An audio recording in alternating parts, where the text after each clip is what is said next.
Hello, everyone, and welcome to another episode of the Zero Trust Zone podcast. And this time I did make a mistake saying it.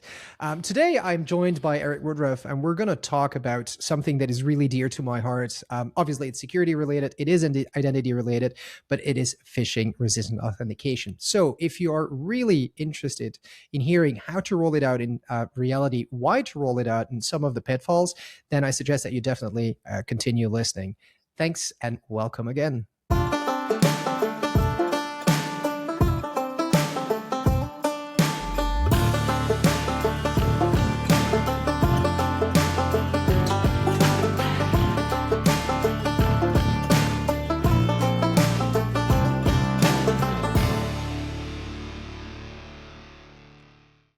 So, Eric, this is a little bit atypical. Every time we talk, it's off.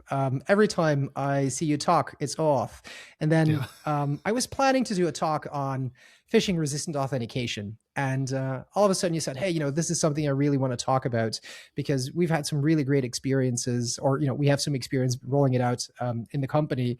And I figured, yes, this sounds really wonderful. So, for those who don't know who you are, could you share maybe just a little bit of, what it is that you do?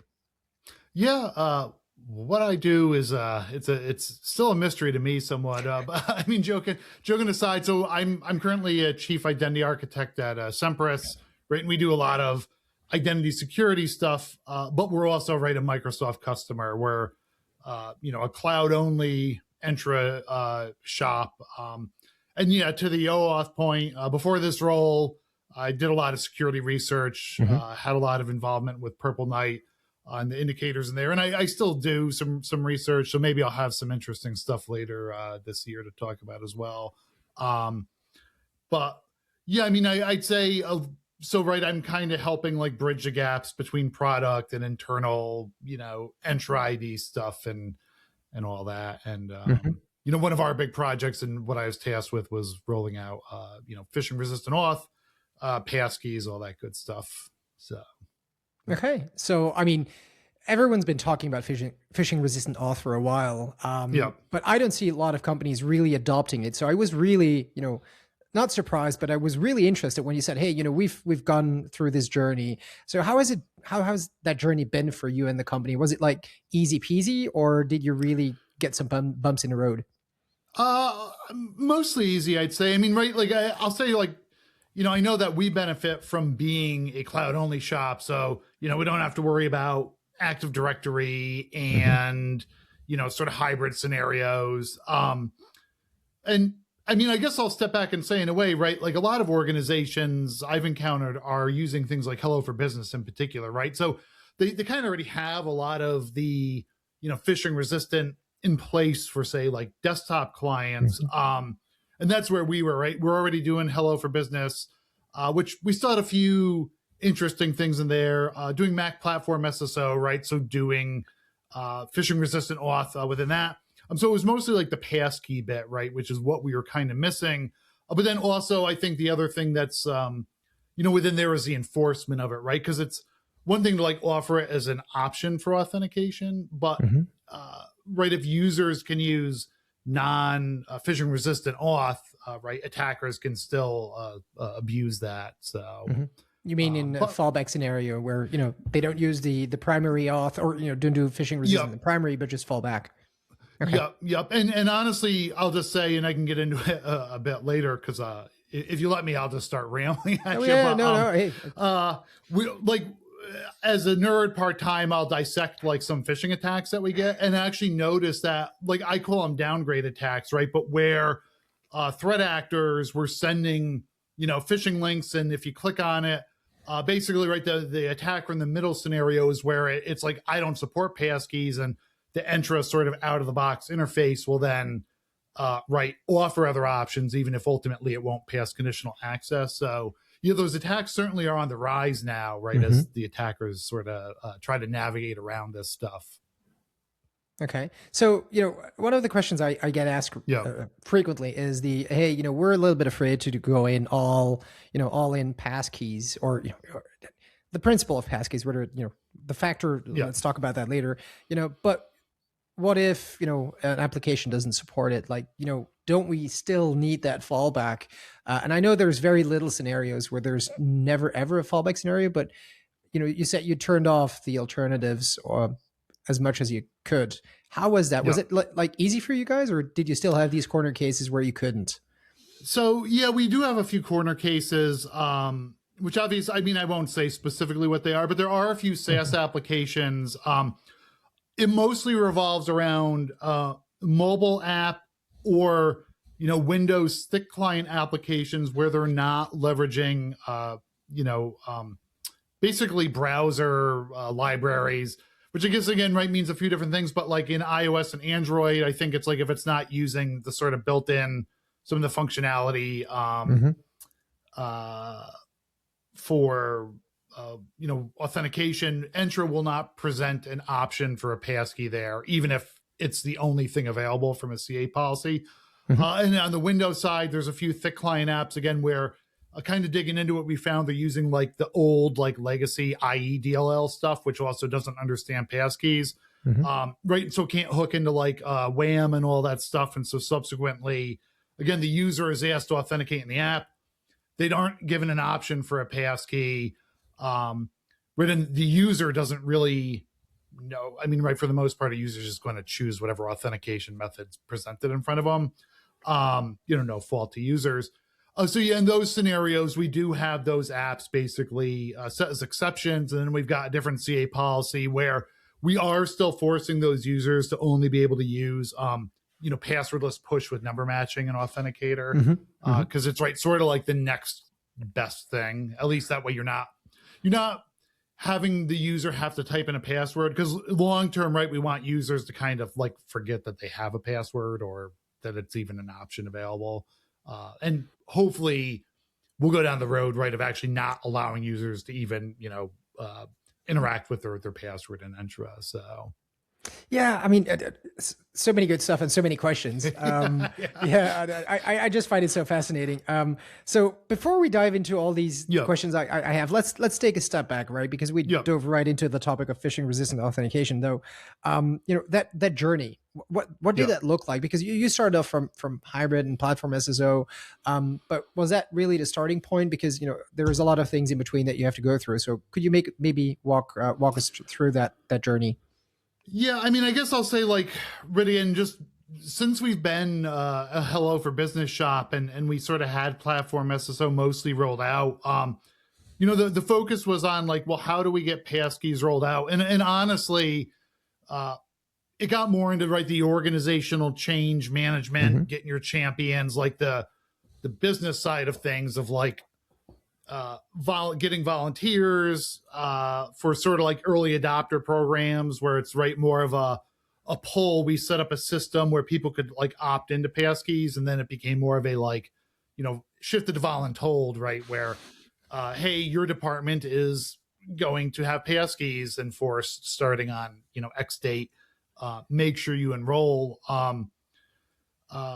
And so within there, right, a lot of that journey was, some of it was like engineering, documentation, and systems to sort of help enable our users, right, so they understand this new method of auth.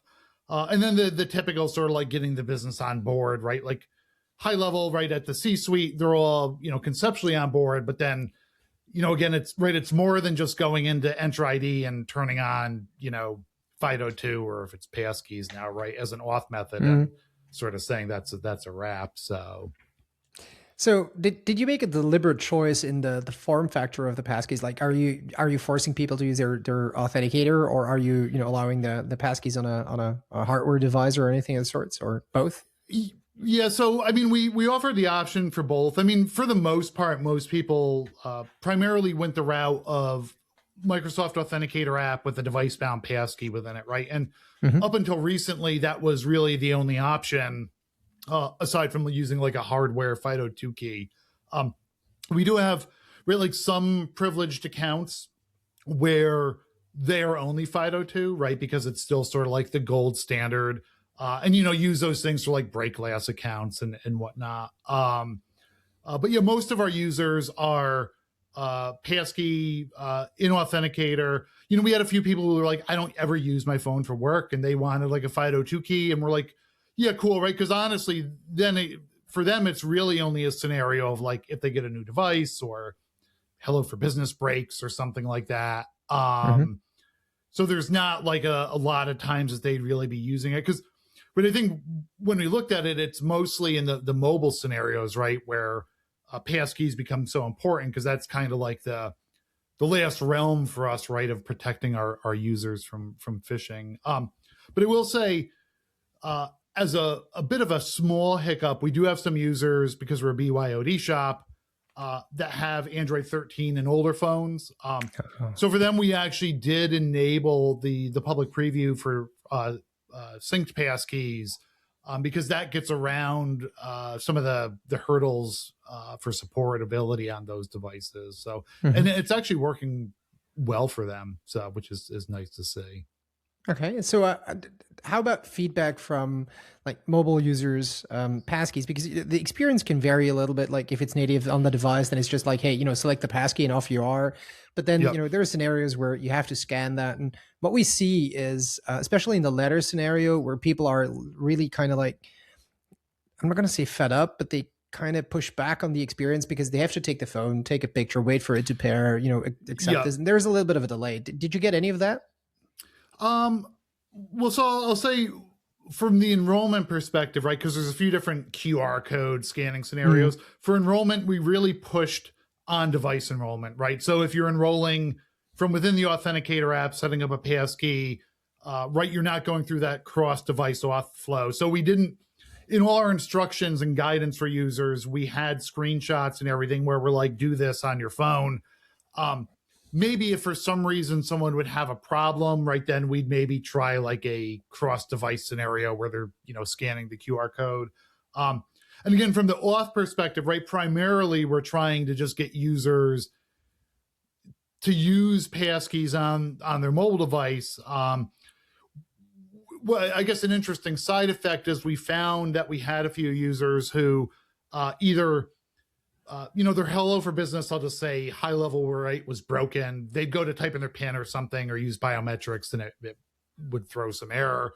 Or for whatever reason, they were still using their password, right? So then once they'd sign into Windows and they'd go to some, Entra thing or 365 thing, right, they would be previously hit with push notification, and now they're getting hit with the QR code thing. So, right, they would contact our help desk, right, and then we would sort of dig in and realize that the problem is actually like they're not using Hello for Business or something's wrong on the device, right? So we'd fix things up there. And I guess a long story short, right, is trying to keep users away from the cross-device auth flow scenarios. I mean, that being said, I think it's just a user training thing. I mean, I know like I'm a nerd, but I have so many test and accounts and different Entra tenants and all that, right? And I'm scanning QR codes all the time, and it actually works quite well, right? Once you kind of get used to the scenario.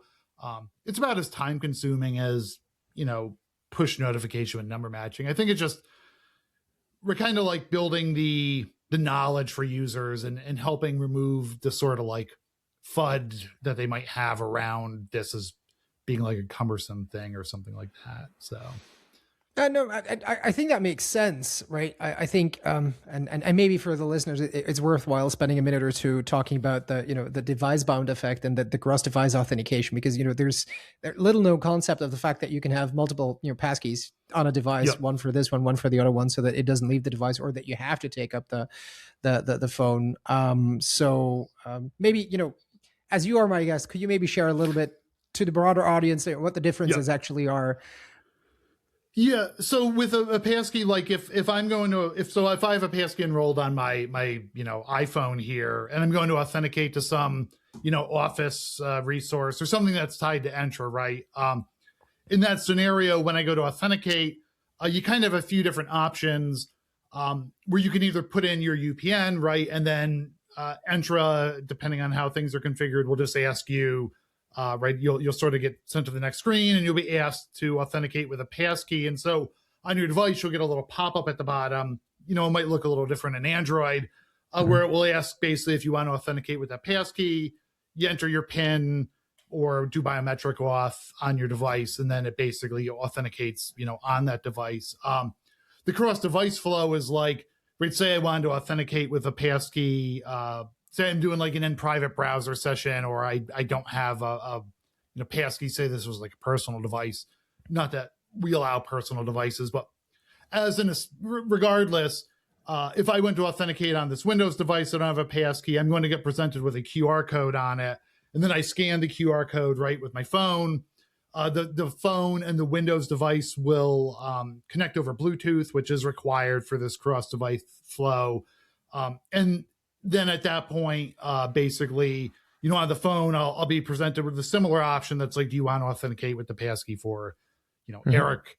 And I'll choose yes. I'll do biometrics or PIN on my phone. And then essentially on the Windows device, I'll see authentication complete, if that sort of helps explain the different scenarios. So. Yeah, and I think that was definitely more than clear. What kind of triggered me in the meantime is like, I'm jumping from A to B, but I think there's so many interesting elements to this story. You said we're a BYOD company, so basically people can choose whatever they bring and enroll into the organization. So you have a diverse set of devices. You've got iPhones, Androids, different versions. You've got Mac devices, Windows. So in your opinion, the experience on the different platforms, like where is the highest success rate, and what do you think is the contributing factor there? Yeah, I mean, so I'll say from a BYOD, to clarify, we're BYOD like mobile.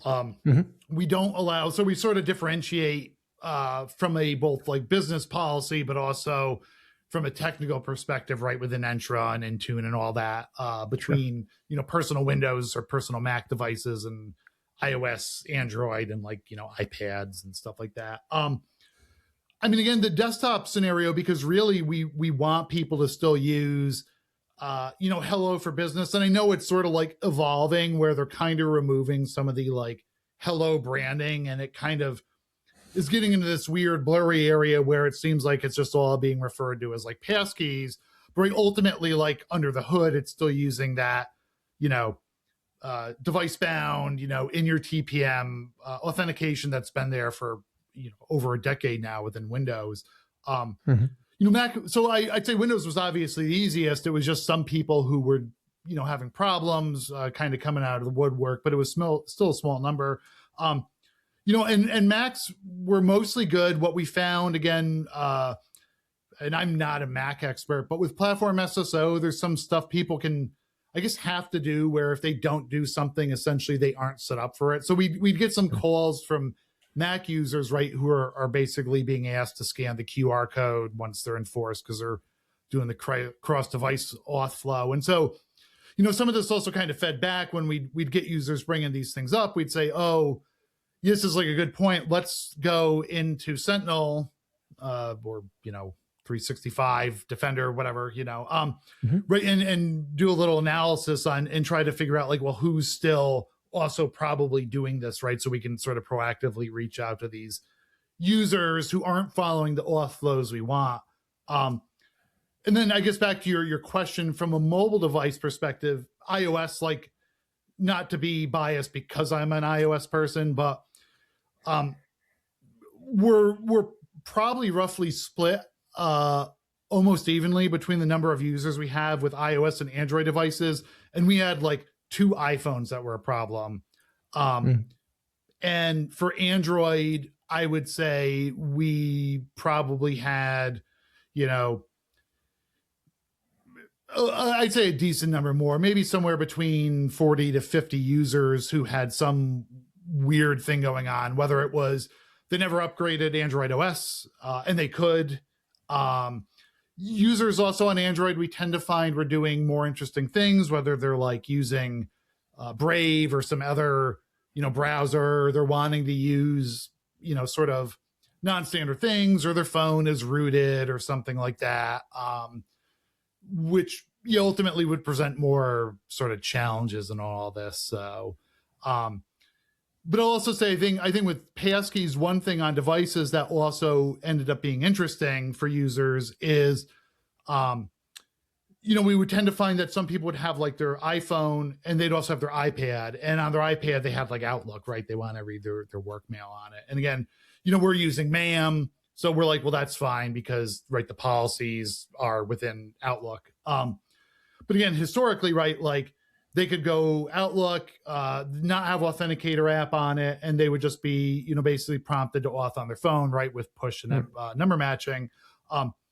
What we found is, right, once we're enforcing a passkey, now all of a sudden, because it's device bound, right, they don't have that passkey on their iPad. So now they have to go set up Authenticator app, enroll a passkey on it. There was a little friction at first, but once we sort of explained it to users high level, they kind of, got it. And complaining aside, would go forward and set things up and, be back on their way. So, yeah.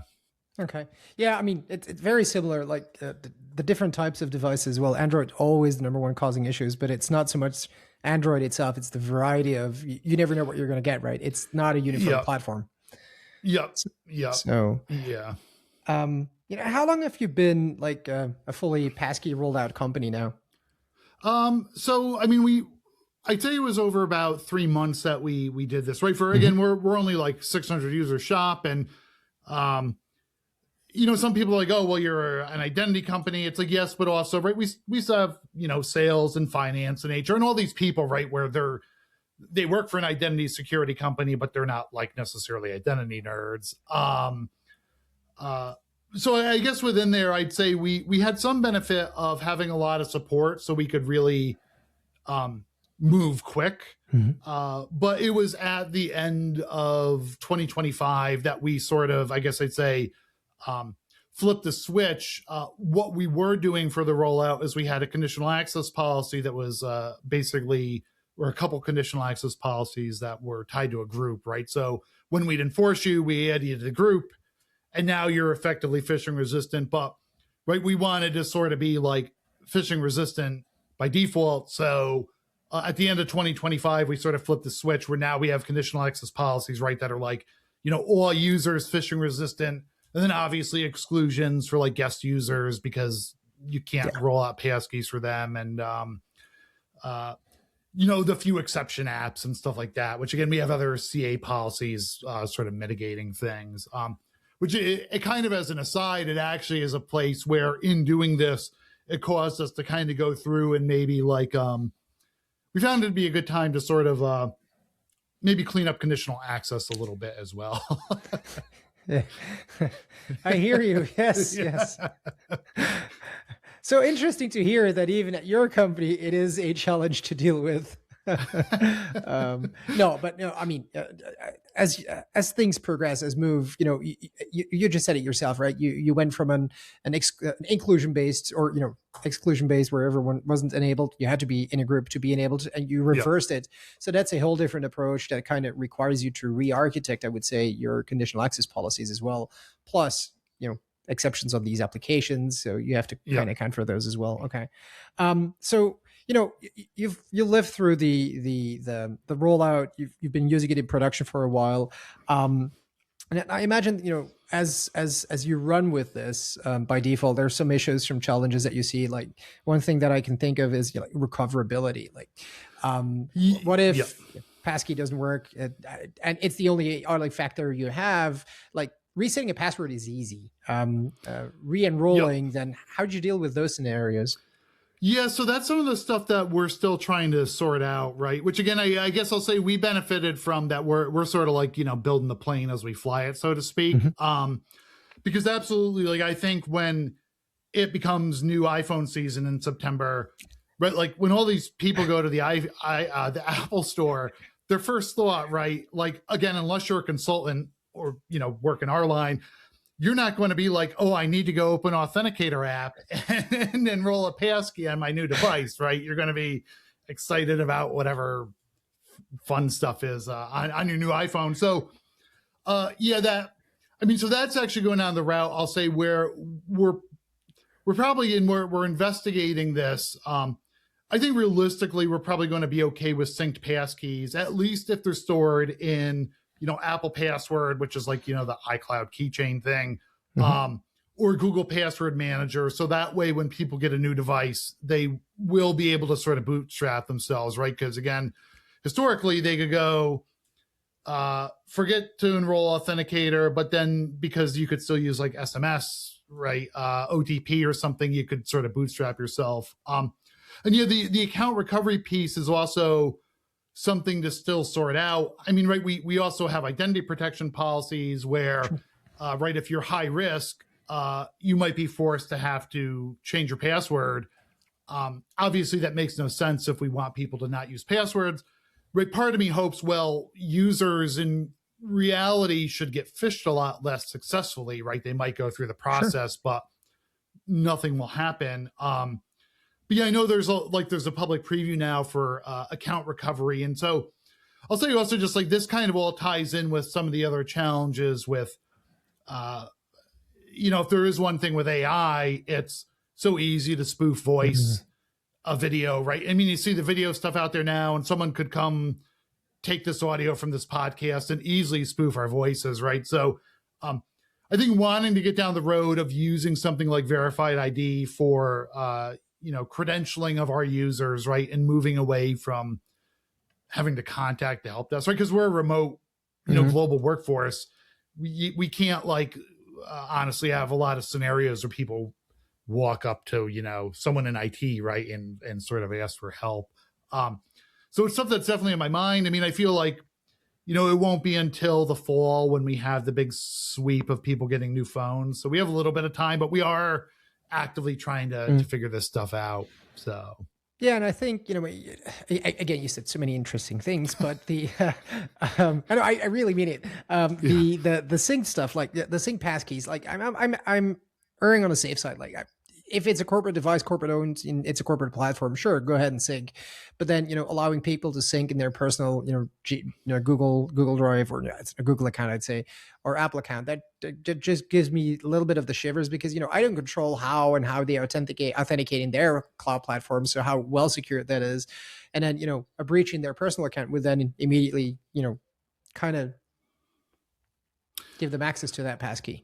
Yeah, I mean, I guess I think from a few different perspectives, right? If I mean, I get, again, if we're MAM, like we obviously don't have compliance policies, on our mobile devices. But from a defense in depth perspective, right? It's like, well, there are some mitigating things by like requiring device compliance for non-mobile things.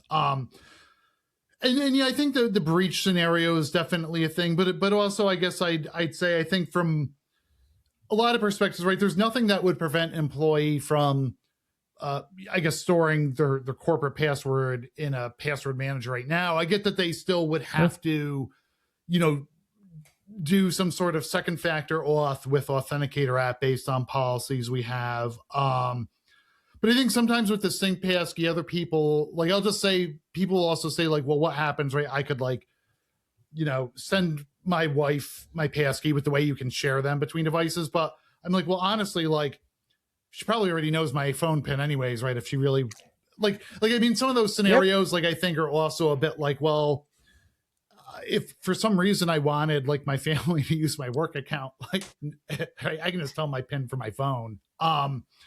Yeah, and I do think there's that surface area of risk, but I guess I'll say, I think the trade-off, just seeing how common phishing attacks are, right, is still worth it. And again, also the trade-off, right, of like, how much friction is it going to create? How much burden is it going to create on our help desk? With device-bound passkeys. But I will still say, right, with privileged users, it still goes back to that they have a different risk scenario where, we would never allow like a device-bound or a synced passkey, I should say, for users with privilege, things like that. So no, again, that makes sense, right? It's all risk-based. Like, for some people, it's a no-brainer. Obviously, give them some flexibility. It's still 10 times better than having a password or even, non-phishing resistant, any form of non-phishing resistant authentication. But, and to that point, I had a point. I just lost it for a second. So we were talking about that, the syncable passkeys, and you said the verified ID. I think that is truly where if you can kind of mix and match them together, where the magic happens. But it almost feels like we're in the VHS battle again, right? The battle of the standards for verified ID. Like in the first episode of the Zero Trust podcast, I had Rohat talk about verified identity, and we came to the same conclusion, right? Microsoft has its stack. There's other vendors, trying to build their own back end. Then there's Europe with their EUID, and the interoperability still isn't on par. And I love that Microsoft in verified ID is kind of built hey, you can now have third-party verifiers and stuff. But that's the US. And then if you've got a global workforce, we're in Europe, and then you get all sorts of other stuff. And it's a shame, because how great would it be that we could just all kind of use, our face, our official ID, have it verified, exchange those VCs, and then just have a little bit more of that personal assurance that, I'm re-enrolling a device and stuff. So no, I mean, I will say I haven't historically. I mean, I've always kept an eye on verified ID, and sometimes with verifiable credential stuff, it would feel like it's a solution, and then it's like we're working backwards to try to figure out like the problems it solves. But I do think, right, like from the scenarios of helping remote workforce bootstrap themselves, it's got potential. But yeah, like I've only started digging in surface level, right? And was going to set up account recovery, and then I see you have to, choose your identity verification platform and have to dig into that. But I've heard, a lot of what you're saying, that there's the challenges with the global workforce. I think, I'm trying to look at it from, well, like, hey, if like, say we only roll it out in the US, it's, say better than nothing, right? But I still think there's probably the other issue there, that you'll probably certainly have some employees who are like, I don't want to do this, right? Or they don't know what they're doing, where they think like we're collecting, Sure. I mean, like with Hello for Business or setting up passkeys, right? Even though people use biometric authentication all the time for everything else, one of the questions is like, can you see what I'm doing on my phone?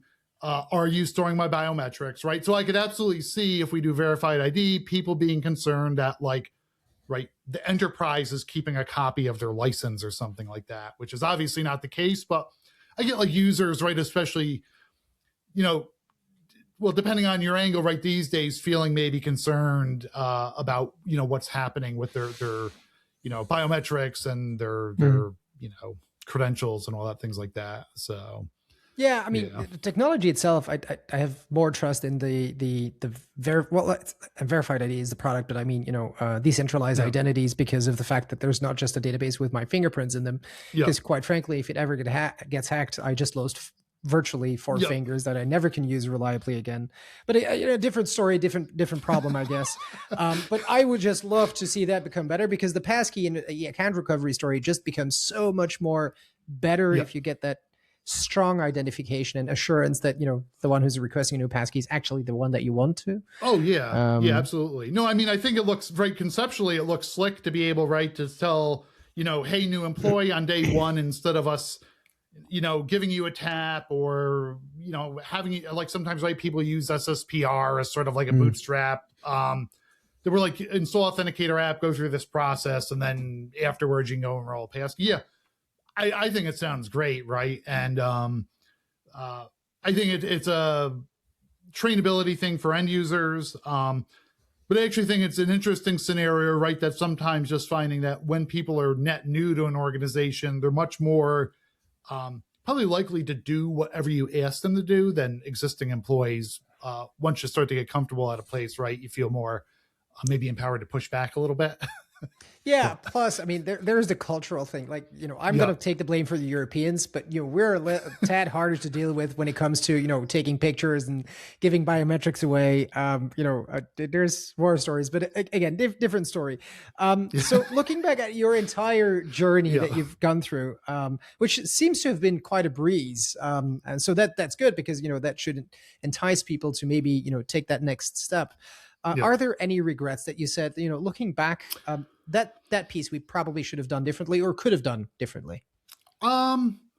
No, I mean, I think I'll say, like, from a rollout perspective, well, I guess I'll say the things that really worked well before I kind of maybe get into, I don't know if I'd say regrets, but things that I think would work better in a larger org is, we ended up doing a lot of like office hours and or like asking different teams, right? So we'd reach out to product or sales and we'd be like, here's our initiative. We get sort of like the approval from, whoever the CX is of that unit. And we're like, we're going to do a 10-minute dog and pony show of this thing, try to get all your people enrolled. And many times it'd be like, oh, here's like the, weekly or biweekly sales meeting. So we'd show up and sort of give the dog and pony. But we also contact a lot of people by email and finding that most people like do not open or read or pay attention to email. But when we would bother people on Teams, they tend to listen a lot more. And so I'll say for the poll, for the optional enrollment thing, we had built a Microsoft form that had like some Power App stuff on the back end that would kind of do stuff with what they did on the form. Mm-hmm. I think if we had a larger employee set and needed more time, it would have been slick to go architect something that would bother people on Teams, right? However you maybe would populate it could look a few different ways, but to give some list of this thing and have it go like message them on Teams, because I think a lot of the chasing people down ultimately was like, oh, like you never read this email, right? So now I'm going to message you on Teams.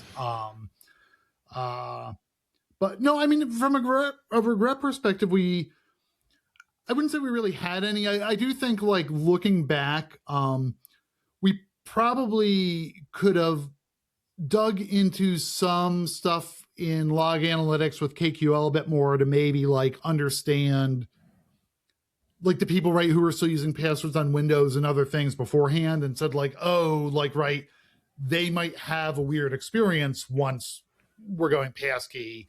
And I think honestly, like it sort of put in my mind, like, I don't know why we weren't, doing this. Again, I'm not trying to blame anyone, for not, but I think ultimately because we do want to go down the road of, removing the option to sign in with a password in Windows and all that stuff, right? So, I think the only thing is maybe spending a bit more time with like, data analytics on authentication or whatnot beforehand. But well, I mean, yeah, even though I do think it might be interesting, especially in larger organizations, perhaps, but at the end of the day, how much time did it really take to solve the problems that you encountered? Because, if it just takes 2 minutes or people can self-recover from that issue, then is it worth spending maybe days or weeks diving into reports? Yeah, and that is true, right? Because that's some of the stuff we were more like with Android 13 users. Well, I'll say with Android users, we found interestingly, like for example, because they're not MDM enrolled, the version of Android is only reported when the device first joins Entra. So when we went and looked in Entra, and we're like, how is it that all these Android phones are all Android 13? Come to find out, 99% of them weren't. But when we started to realize this, we're like, we're not going to bother asking our users what version of Android they have. We're going to just make the presumption based on sort of like spot checking that they actually have later versions of Android. And if they don't, we'll let them complain to us, right? Because they can't enroll a passkey. But no, totally agree. Like, I think there is definitely that flip side where we could have over-engineered all the data analysis and gotten nowhere sort of with that. But I will say from a data perspective, our CISO and some of management was curious to see how things trended. So we did end up building a Power BI dashboard that would show basically membership in that group and who's enrolled and like who's being enforced, kind of like high level, right? And they could look at different departments and stuff. So we kind of could have a heat map of like how things are going across the org. But that's because, right, you can't easily see that data with an Entra, and there is a usage and insights reports, but actually it's kind of, I don't know if I'd say wonky / broken as it comes to passkey reporting. So Plus, right, you're not going to go ask some like your CISO to go look at that. So Sure. Yeah. yeah, No, makes sense. Yeah. So maybe to start wrapping up a little bit. Yeah. Obviously, the reason why you're going passkeys is to increase security and resilience. Do you have any insights or maybe numbers on the impact, like the positive impact of moving to passkeys, like from a security team perspective or the SOC team that says, hey, we're now seeing 80% less phishing, or Yeah. obviously.